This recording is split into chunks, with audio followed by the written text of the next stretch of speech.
প্রিয় বন্ধুরা, প্রিয় বিদ্যার্থী মণ্ডলী, আমার প্রিয় ছাত্রছাত্রীরা, শুভানুধ্যায়ী স্বজন সুজন, আপনাদের কাছে আমি একটা ছোট্ট টপিক আজকে তুলে ধরব। এটা অনেক গুরুত্বপূর্ণ।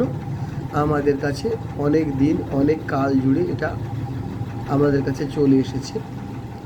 আমরা সবাই ওমর খৈয়াম নাম জানি, কিন্তু ওমর খৈয়ামের রুবাইয়াতের কথা আমরা জানি না। রুবাইয়াত শব্দটা পার্সি বা ফার্সি।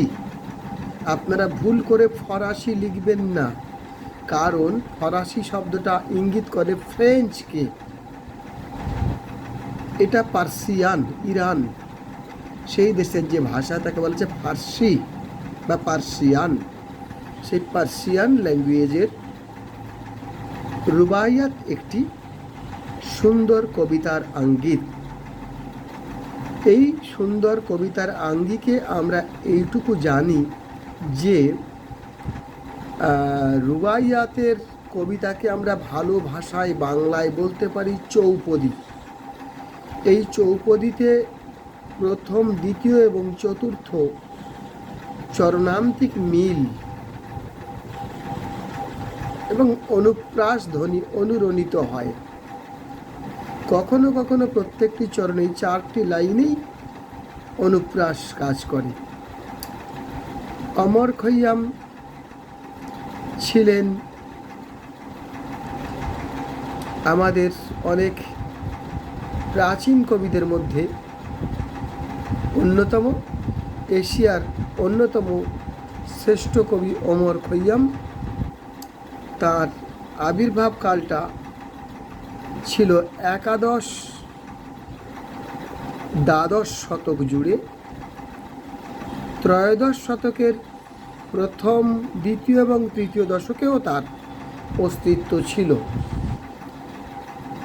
আর একজন কবিকে আমরা চিনি, তিনি হচ্ছেন শামসুদ্দিন মোহাম্মদ, যার ছদ্মনাম ছিল হাফিজ।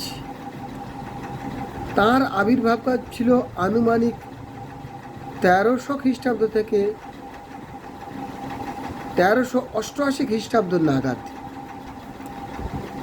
তিনি প্রায় 88 বছর জীবিত ছিলেন। আমাদের এই দুই প্রধান জনপ্রিয় কবি সেই রুবাইয়াত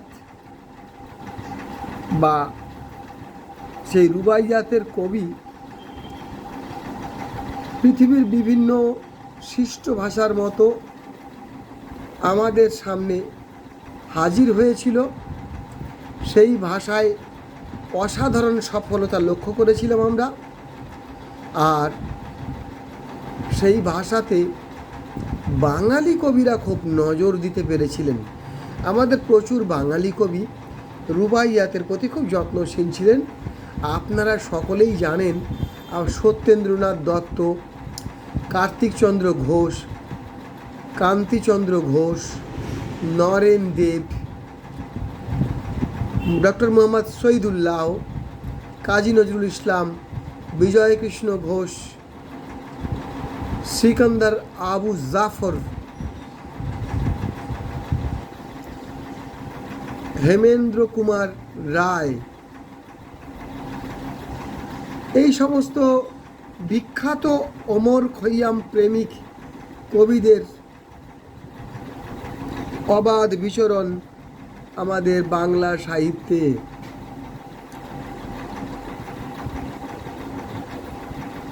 কাজী নজরুল ইসলাম জানেন আপনারা সকলেই, আমি শুধু স্মরণ করিয়ে দিচ্ছি।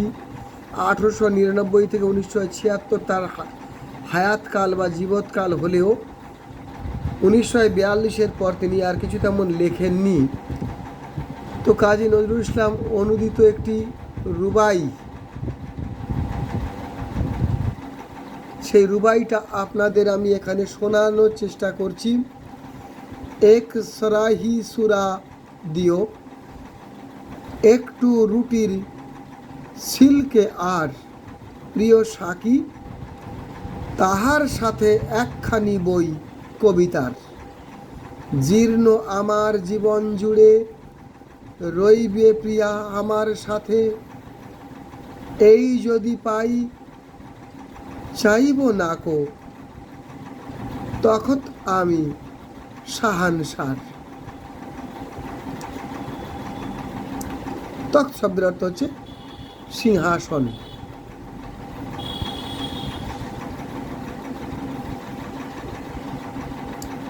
তো ভালো করে দেখুন আপনারা, যেখানে হাফিজের কবিতায় যেমন ইন্দ্রিয় সুখ রয়েছে, আর এই ইন্দ্রিয় সুখের প্রতি আকৃষ্ট নজরুলও হয়েছিলেন।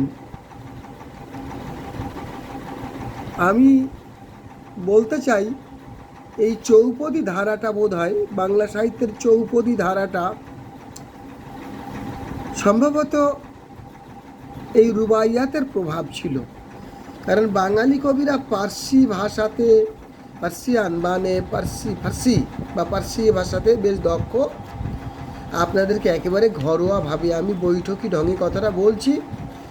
এই রুবাইয়াতের চৌপদী পরবর্তীকালে খুব জনপ্রিয় হয়। আমরা অনেকেই এই চৌপদীতে লিখেছি, আর এই চৌপদীর মহত্ব তো আমরা সকলেই জানি।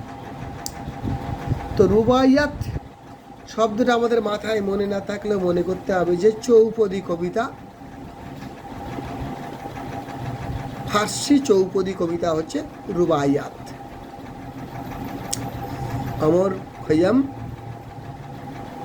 হাফিজ, কাজী নজরুল, ডক্টর মোহাম্মদ শহীদুল্লাহ, সত্যেন্দ্রনাথ দত্ত এরা তো লিখেছেন। তাই আপনারা এবার থেকে সবাই রুবাইয়াত লিখুন, চালান, কলম চালিয়ে যান। আমাদের বাঙালি কবিদের কলম রোম্যান্টিকতায় ভরপুর হয়ে উঠুক। সুরার কথা, সাকির কথা, পারস্য দেশের সম্পদ বাঙালির ঘরের সম্পদ হয়ে যাক। বিশ্ব জয় করুক বাঙালি। জয় বাংলা। ভালো থাকুন সকলে। শুভরাত্রি।